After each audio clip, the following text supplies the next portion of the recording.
I sit and wonder will my kids look like me, or maybe like their mama, would I split from wifey? And if I get checks, would I spend them wisely? When I was little, my pops would just sit me down and he'd want to play, guitar when he was still in my household. And he would just sit me down and basically play me Woodstock, the tape, and then play his Gibson SG with the amp turned up, just sit me on the couch and just rock out because, he was watching me. So that, my mother would be cleaning the house, my grandmother cleaning the house, they'd be playing music, my uncle would pick me up, he'd play me music.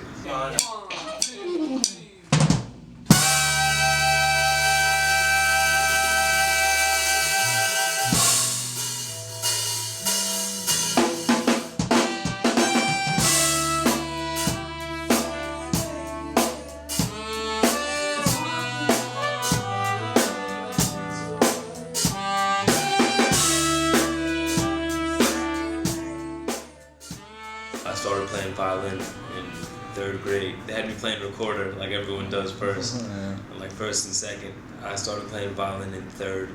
I played violin until 8th grade, and then I played trumpet for like 2 years after that. So I've always, since I'm young, kind of been in music and attracted to music. I guess my family dynamic when I was young was kind of crazy. We grew up in a 1-bedroom apartment with 4 of us, but my sister and my mother used to share one bed. And my pops would sleep in the living room, and I would sleep in my bed in the corner in the bedroom with my sister and my mother. And I guess it was just an excuse to always be out. So I was always kind of like, really squished into family, you know what I mean? And my cousins are like brothers and sisters. So it was really just like one big pack kind of thing, where this month you're staying with your grandmother, this month you're staying with your aunt. But it's good because everyone had different tastes in music. So you're here with this family member, they're playing you salsa. You're over here, he's playing you jazz, he's playing you classical, your father's playing you rock. You know what I mean? So it was nice. My uncle would have to pick me up on Tuesday afternoons, and he would always pick me up, and instead of taking me over to watch TV, he would take me home and play me records, classical records. And I remember he was playing Peter and the Wolf, and he was so excited and in his own zone playing it because it was his favorite music from when he was a child, that he had made me scrambled eggs and orange juice, which he made me every Tuesday afternoon.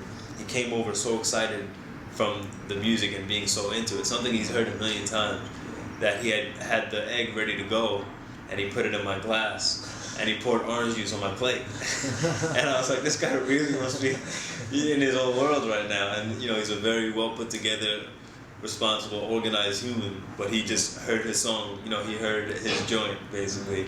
And he poured orange juice on my plate, tried to stuff the egg in my cup and didn't catch it, didn't even click. So that's when I realized, okay, wow, someone like this, he's really into it. I want to know what that feels like. Water always finds the ocean. Light will always find its way in. Love will always have a place in between you and me. Man, I feel like now it's almost reaching that point where flow is taking a big back burner to content.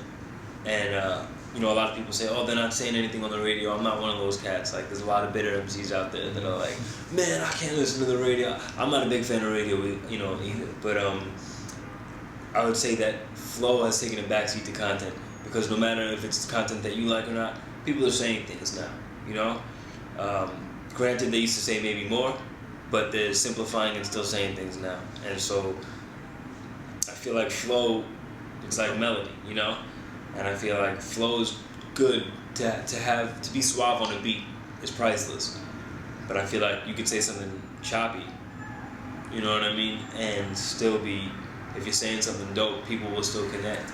You gotta feel it like a boat post rain when the clouds broke away and the sun hit a child like a pops that drank. You feel a lot that way. And all the cheap thrills don't equal the feeling when the crowd vibrates. It is Allah's way, and I feel it more than Lala's way. From New York West to drive-by state, we abide that way. If I don't feel it, then I can't with it.